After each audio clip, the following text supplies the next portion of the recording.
Hindi nyo ba alam na habang tumatagal kayo at habang sinusuportahan nyo ng tudo-tudo ang inyong presidente ay nagiging bubo na rin kayo? Grabe no?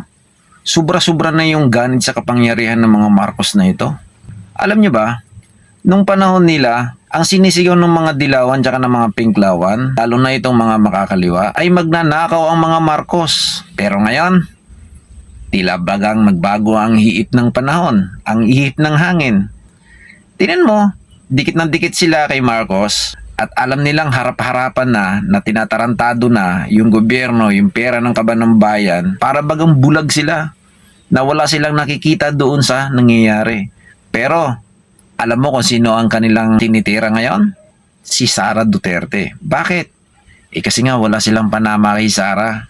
Hanggang ngayon, pilit nilang sinisira yung kredibilidad ni Sara Duterte. Wala naman silang matibay na ebidensya.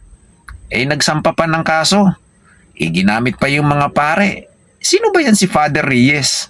Dati na ho yan. Si Father Reyes ay matagal na po yan namumuno sa mga rally-rally at mga politika.